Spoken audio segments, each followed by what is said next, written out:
good following another short person.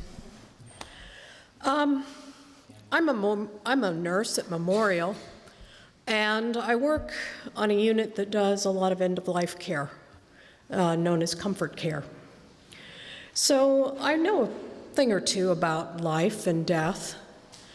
First of all, I should also say that some of the specifics have been changed to protect both my nursing license and my artistic license.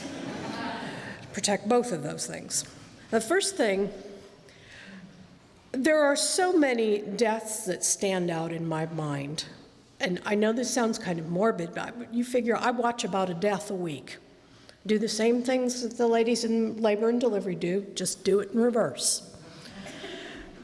One of the ones that stands out to me, well, first of all, if you're going to die, you should first go out and get yourself one of these big overflowing families where the cousins and the aunts and the uncles and the ladies from the church and the guys from the neighborhood all show up. And they bring food, some of which makes itself to the nurse's break room, and they bring stories, and they bring pictures, and they bring the babies in. This is the way death should be done. Now, we had one of these people in, a lady I'm going to just refer to as Mom. That's the way all these generations of people referred to her. She was fairly elderly, and she'd been Mom and Grandma and great-grandma to a lot of these people. And this family was very intent on hearing her last words. What you should know is last words are never as good as they are in the movies.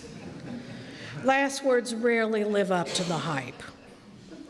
Now, they said, okay, back off a little on the sedation, a little bit on the morphine. We don't want Mom to suffer, but we want to hear her last words. So against my better judgment, I backed off a little bit on the medication.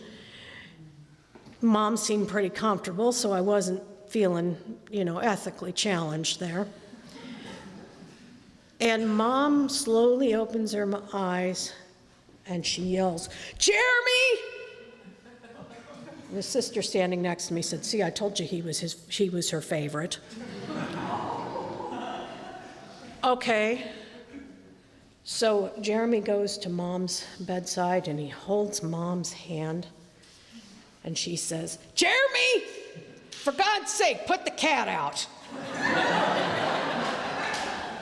Everybody's kind of uncomfortable about this point. And they're all looking at Jeremy. Jeremy very carefully takes his mother's hand and he looks into her eyes. And at this point I'm thinking, he's going to say, "Mom, Fluffy will meet you on the Rainbow Bridge." Instead, he holds her hand and very tenderly says, "But Mom, we never owned a cat."